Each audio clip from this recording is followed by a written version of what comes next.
Did you know who became a billionaire the quickest? When Warren Buffett took decades to join the 55-year-old billionaires club, Jay Walker achieved it in a matter of months. During the height of the dot-com boom, he released Priceline.com and saw his fortune soar from the millions to the billions. But it wasn't sustainable, as his wealth fell along with the bubble when it burst. But Buffett remains at the top of the list and shows no signs of slowing down. To have money like that is the goal. You see, money is a tricky game. It's cutthroat, brutally competitive, and you'll never make it if you don't know the ropes. Unfortunately, most individuals don't know how to let their money create more money. So they might work very hard throughout their lives without reaping any financial rewards. Therefore, they are not competent investors. Let's say you've been frugal and have an extra $1,000 in the bank. Considering that around 70% of Americans don't even have an emergency fund of $1,000, it's quite an accomplishment. Let's presume you're not going to waste your money on yet another pointless device or a pair of shoes that you wear once and then hoard for years before ultimately throwing away. But how should one put their first $1,000 into work? Where do you propose to put the money? What exactly is it that you invest in when it comes to stocks? Is it possible to get started with investing with just $1,000? In this video, we'll take you to the step-by-step process on what you're going to do with your $1,000. If you're new to the channel, hit the subscribe button and that little notification bell icon so that you don't miss out on any of our video updates. Plus, it helps us spread the ThriveWise love to help more people thrive wisely. Now, let's begin. Take a look at this example to learn what investing is and how it works. If you worked hard and saved $300,000, you could go to a Ferrari dealership and buy a luxury car to show everyone how successful you are. Or you could buy a house and rent it out. At least $2,000 will be sent to you every month. If you decide you don't want a $2,000 paycheck every month anymore, you can sell it and get your money back. In fact, the value of your investment might go up, so you could sell it for more than what you paid it for. That's how money gets you money. It's true that $1,000 won't get you very far in the real estate market, not even close to enough for a deposit. But you could put that money to better use somewhere and watch it grow. The simplest option would be to put the money into a savings account and get interest. But think about it. Why should you be paid by the bank for just putting your money there? Isn't it more reasonable that they charge you? The answer is no, since the bank will use your funds to make loans to other people at a higher interest rate, and then they will split the difference with you. In a nutshell, this is how banking works. The only catch with this plan is that the return on deposit is too low to be worthwhile.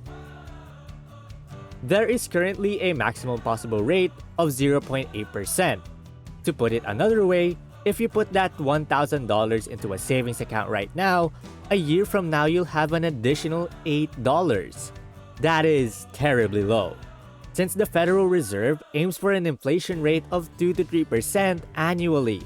If you aren't earning at least that much, your $1,000 will lose purchasing power each year. But why are interest rates so low on deposit accounts? Since the pandemic has prompted the Fed to reduce interest rates, they are now at historically low levels, making it attractive to borrow money and spend. When the economy recovers from the current downturn, the Federal Reserve is expected to raise interest rates to 1%, 2%, or perhaps 3%. This will lead to a higher savings account interest rate. As a backup plan, you may invest in bonds issued by the government. Government bonds are debt securities issued by governments to finance public programs and infrastructure. Assume the government needs to construct a school but lacks the necessary funds. In this case, it may issue an IOU, which is a document stating that the holder of the security is due a certain sum of money plus interest from the United States Treasury.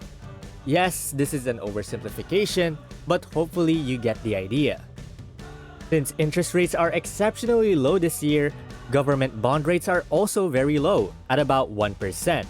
But 2 years ago, when interest rates were high, government bond yields were as high as 3%. which is not terrible considering that government bonds are the safest investments possible. Although there is always the possibility of loss when making a financial investment, how likely is it that the United States government would fail to repay a loan made to it? It could be necessary for the whole US economy to collapse before the US government could declare bankruptcy. That's why everyone knows that US bonds are pretty much one of the safest investments available. If you're looking for a bigger return, say 10, 20, or 30%, stock market investments are a must. But before that, I'd like you to help me out in some way. Immediately pause this video and please do me a huge favor by clicking like, and if you are new, kindly click subscribe. If you did, you're great, and we really appreciate your help. Rest assured, we'll bring you more videos that will help you thrive wisely. And going back. So where were we? Alright, the stock market. Amazon for one has seen its stock price rise by more than 80% in the last 12 months. The stock price of Google increased by about 30%.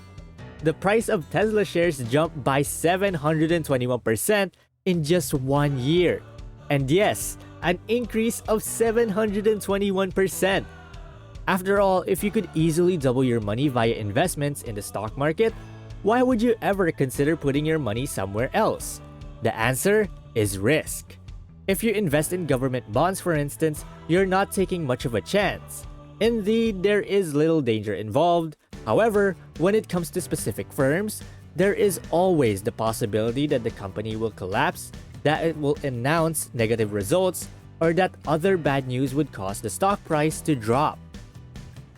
If the people don't like the product, there is always a higher chance that the company will lose money and a higher chance that it will make more money. Apple is a more established firm and hence has a lesser risk of failure than Tesla. But it also has less space for growth, which is why Tesla increased by 721% while Apple increased by just 70%. How much danger you can handle before losing your mind is something that only you can decide. But if you're down to your last $1,000 and can't afford to take a chance, it might be best not to. So, investing in an index is one way for people to lower their risk on the stock market.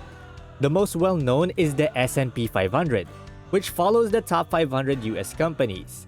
This means that an index fund would invest in these top 500 US companies. Some of these businesses will fail for sure, but others will grow. Based on data from the past, the average return on the S&P 500 since the 1920s has been around 10%.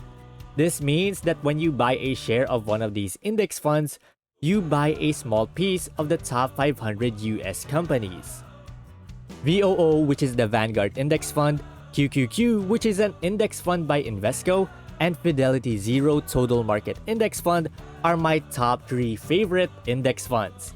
All of them are good, and they all put their money into pretty much the same companies. But how do you buy shares of these index funds? Where do you even begin? First, you need to find a broker, someone who can sell you stocks. In the past, it was always someone.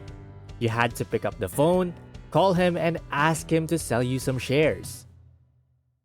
Remember the movie The Wolf of Wall Street? He would call people all day long to try and sell them worthless stocks. But thank God it's 2022 now, and things are much better and easier. Brokerage firms like Robinhood, Webull, and others have made apps that let you buy stocks from your smartphone.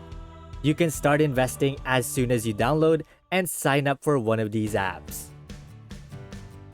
If you're like most people and have always wanted to start investing but didn't know where to begin because you had so many questions, I hope this brief video helps address some of your worries and encourages you to take the plunge sooner rather than later.